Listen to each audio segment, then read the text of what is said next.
Was a kid, my mom's boyfriend told me I wouldn't amount to a real artist because I copied everything.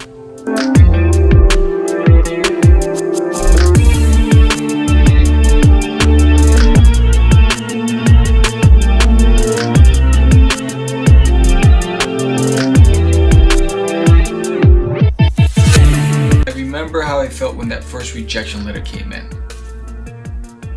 You know, I sat there, I looked at it, you know, put my head down and started thinking.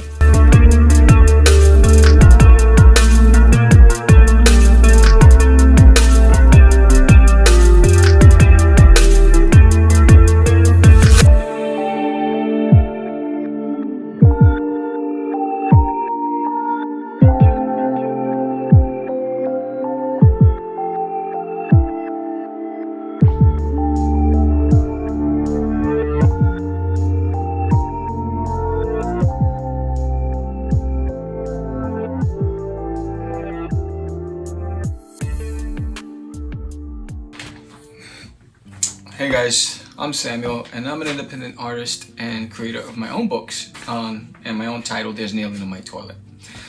So I have lots of questions have come in to this art channel, so thank you everybody for submitting your questions. So I'm going to take the time to answer them, and this is basically around rejection letters. And if you're an artist or writer or creative and you submitted your work, you know that unless you're the lucky ones, there's probably a rejection letter in your file somewhere. So for me, rejection letters. So the first time I submitted something, it was back when I was a kid. There was a magazine. It was a G.I. Joe magazine. In the magazine, they had contests. And basically, if you were a G.I. Joe toy collector, a fan of G.I. Joe, you signed up for the subscription of this magazine, you would get these publications. It was almost like Wizard magazine, but it was specifically for G.I. Joe. And in there, they would have contests. So I would enter a lot of art contests. And that was my first time actually submitting any of my work to anywhere. And I've entered dozens of art contests, and I probably only won 2. But that wasn't until like dozens of submissions, right? But it didn't deter me. And it wasn't until, and if you've watched any of my streams, you know that when I was a kid, my mom's boyfriend told me I wouldn't amount to a real artist because I copied everything. And so I started challenging myself to create my own stories, to write my own stories, to draw my own characters. And that's when I really wanted to test whether or not I was good enough. Right? How many of us have been in that situation where we just want to, am I good enough? So I started writing stories, children's book stories. And I started submitting my stories to children's book publishers.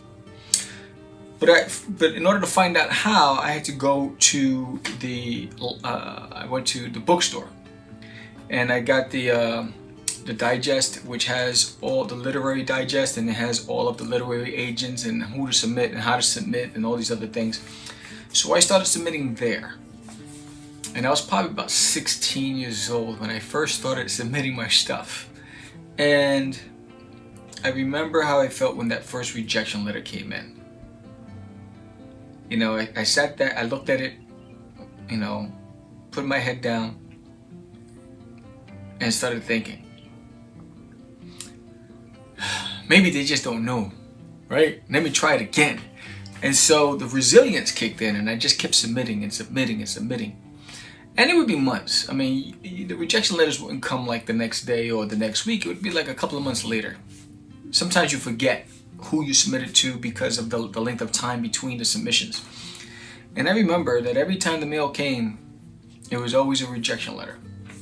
But there was never any advice. There was never any recommendations. It was just, thank you, continue working on your craft. Continue working on your craft. It's not suitable for our publication, whatever.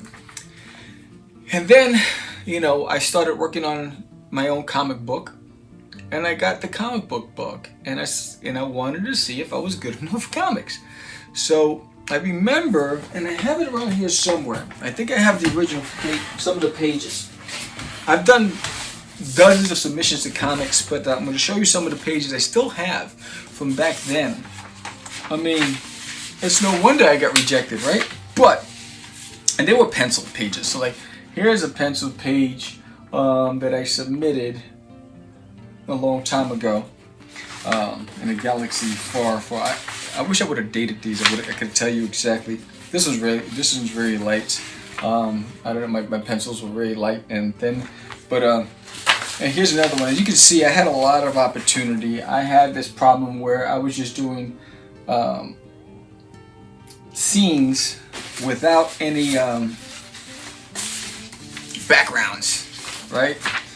And then I also submitted this one piece right here because I was a big Spawn fan, right? And but anyway, so I would send these submissions, and I remember working hours and hours and hours, getting it together, getting big envelopes, paying for the postage, getting all the information, and submitting my stuff. And then the rejection letters started coming in. And it kept coming in and kept coming in. And it was just hard. The rejection letters were so paralyzing that I was afraid when I went to Wizard World. Was big because they would have editors at Wizard World where you'd go and you show your work to and get feedback. But because of all the rejection letters I received at home, I would get online, and I remember getting offline. I would get online to show my portfolio, but I'd see the guy in front of me and how amazing his artwork was, and that's like, I just can't. I'm not at that level. And then the one time I really was like, I was the next person online. So there was a line of like 40 people. I stood online for like maybe half hour. And I get there and I'm next. There's a guy in front of me. He shows his portfolio. I forgot the name of the editor. But the young man opens up his portfolio. The guy goes, "Is this what you want to show me?" And the kid's like, "Yeah." He's like, "Are you sure you want to waste my time right now and show me this?" I wasn't the kid, but the yellow down my spine started forming. It's almost like a thermometer. When the temperature gets hotter, it starts going up. That was the yellow down my spine. I was getting, and he's like, "All right, since you're going to waste my time, let's get into it." And he started ripping this kid's portfolio apart. This guy was such a jerk. And I got off the line. It scared me enough that it's like, I don't want to have to go through this humiliation. And I felt sorry for the kid. And I walked off. So for me, that was one of the real times where I was like, man, maybe I should stop submitting. Maybe I should go back and keep working. I was so busy trying to fit in to a look and feel. I wasn't really tapping into my voice and my style of art. I wanted to look like Marvel. I wanted to look like Image. I wanted to look like everybody else. I wanted to fit in with the masses. And then I remember the one rejection letter that changed everything for me. The crazy thing about it is it wasn't a rejection letter. It was a rejection portfolio. I mean, People are brutal when, you know, they say less is more. You can say things without saying things, right? And I got the message loud and clear. So I remember I submitted to Top Cow.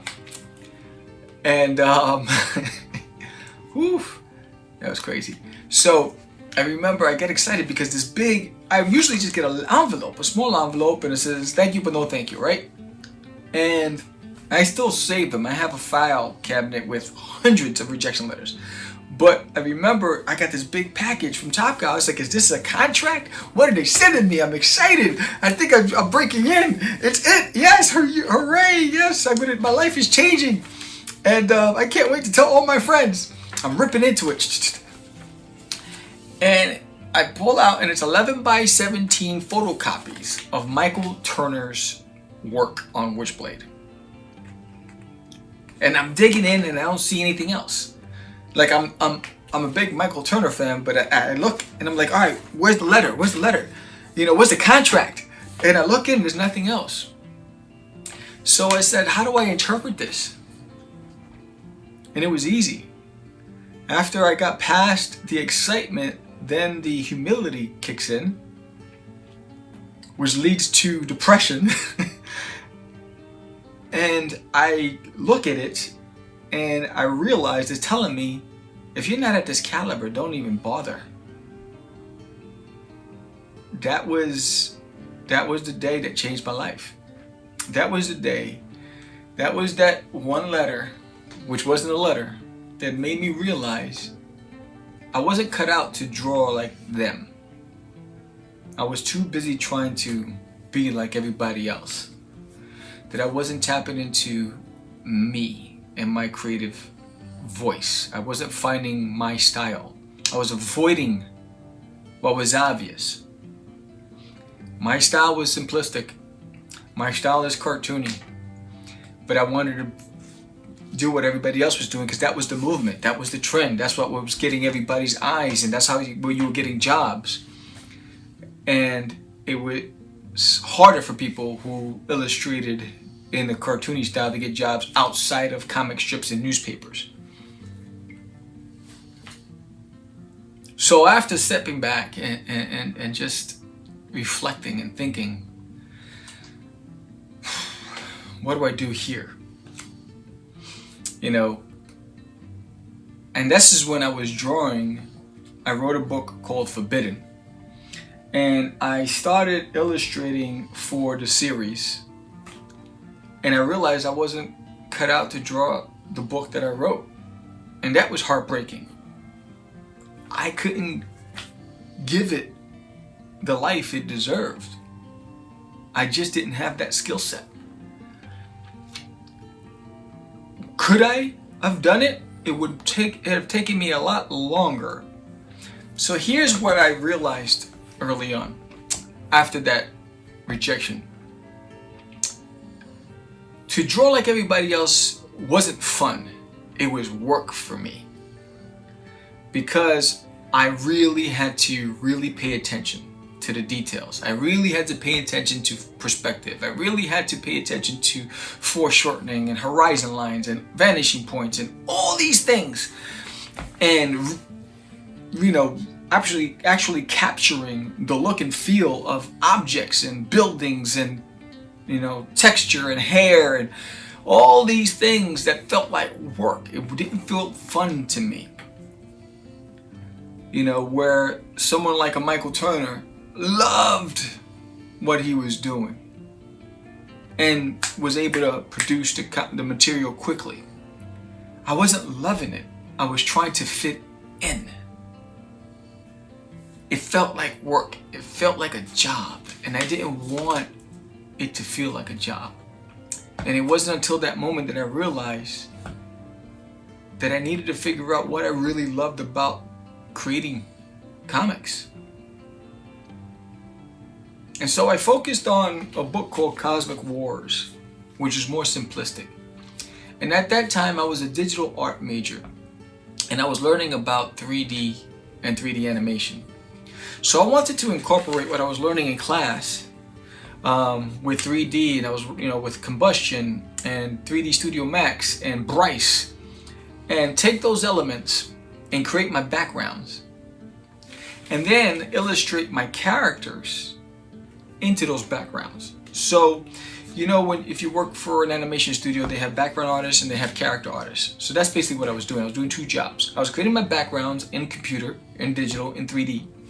And then I was illustrating my characters to superimpose them into the backgrounds.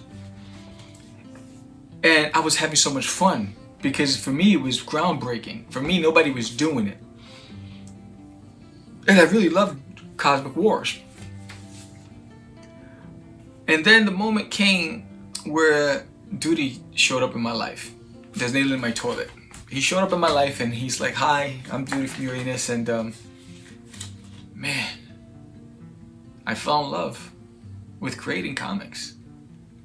Because there's one green character, there's one little character that came into my life and he says, "I'm Duty, and you know, would you like to tell my story?" And I was like, "Absolutely." And there's nothing that I've ever done in the creative space that has given me so much joy than this character enjoying this world. Now, my style is pretty simple. It's just clean lines. There's no cross-hatching and all these other things. It's clean, simple lines and vibrant colors, you know, to fill the gaps. And that's how I learned how to find my voice. And over the years, taking 10 years off of creating comics was the best thing that happened to me creatively, because my art and my eye-hand coordination has improved significantly, because I've matured and I've addressed a lot of my pain points, the things that I struggled illustrating. So like bicycles was a tough thing for me to draw, so I would challenge myself to draw bicycles in different angles, right? So this way, if I had to draw it in a scene, I understand what it looks like from above, from the side, from the back, from below, and I challenged myself on some of those things. But I found my voice, right? So Rejection letters for me was a great experience. Because remember this, it's all a matter of perspective. You can have one person tell you how amazed they are with your work and another person say it's not their cup of tea. So beauty is in the eye of the beholder. It doesn't mean you need to stop what you're doing. I got rejected by every gatekeeper in publishing. Every single one of them. Right? I've submitted to every comic publisher and every children's book publisher that I can find, over 100, and I got rejected by all of them. But it never stopped me. What it did was, it forced me to reevaluate and assess where I was at the time that I received the letters, and really hone in on my craft. You know, those rejection letters pushed me to go and take up courses at the School of Visual Arts, you know, push me to go to conventions and talk to creators and learn from them. I collect a whole series of art of books, became a digital art major at another school, really challenged me to try to improve my craft. So it's okay, it's part of the process. It's the lessons you learn with that. And for me, the lesson that I learned was, when I look at some of the stuff that I submitted back in the days, I wasn't ready. They did me a favor. I wasn't ready. But I also learned another thing. As I started creating Duty, there was this freedom that I had, and I continue to have, where there's no restraints on somebody else's expectations. There's no restraints on somebody else's timelines, on their agenda. I can steer the ship wherever I see fit. I can take Duty in directions that work for me. And it's been the best choice that I've made. You know, right now, taking 10 years off, coming back into the game, reintroducing There's Needle in My Toilet last year. So last year I launched the first Kickstarter for There's Needle in My Toilet, right? And we're on my second year of bringing it back into the game, bringing it back to the public, because it's been gone for so many years.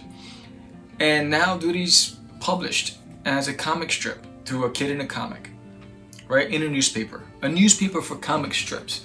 It's a newspaper with activities and puzzles and games and comic strips from some of the best talent in the game. And Duty's a part of that. And Duty, the There's Nail in My Toilet graphic novel, Volume 1, will be in stores at the end of the year, nationally. And there's some other things that's happening with Duty behind the scenes. It wouldn't have happened if I quit. It wouldn't have happened if I didn't take those lessons and learn from them and said, well, I'm going to push through, I'm going to muscle through all this, and I'm going to make these things happen for me. It wouldn't have happened if I didn't work on my craft. It wouldn't have happened if I didn't find my creative voice. So what's your voice? Who are you? What's your style?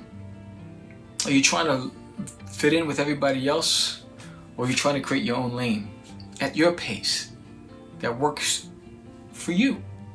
And that's basically the message for this conversation, because I got a bunch of questions, and I wrote these questions down. And I appreciate your questions, and thank you for your support, and thank you for your contributions to this art channel. And I hope I was able to answer it for you. So, look, you hear me say it at the end of all of my videos, your dreams are only dreams until you start making it a reality, and it's what you do.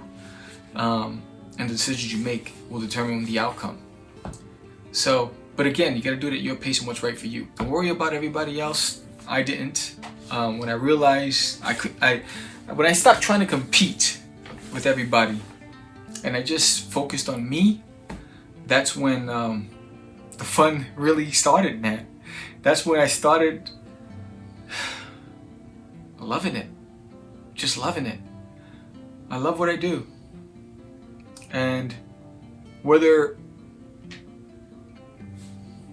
I sell 1 million books or I sell 100 books, the fact is that I'm creating books that I love, and I'm drawing in a style that makes me happy, that anybody can say that's a Samuel Vera. That's a Samuel piece right there. So my style is specific to me. And I'm getting better every day. So, and that's the magic of the game. So thank you all for watching. Visit dutiesworld.com if you haven't done so already. If you haven't picked up any of my books, I would love for you to get a copy of my books. If you haven't subscribed, please subscribe, hit like, share, leave comments below. If you have any questions you want me to talk about in future episodes, let me know. I'll do that. Any topics I'm willing to cover as well. If you're in Texas, I'll be at the Denton Comic Art Expo in August, and I'll be doing a book signing at Collected Comics in August. Another book signing, my second book signing so far this year in Texas. So that's going to be pretty awesome. And thank you again for watching. Visit akidinthecomic.com, akidinthecomic.com, and get yourself a copy of the newspaper. It's pretty awesome. Thank you all for watching. Peace.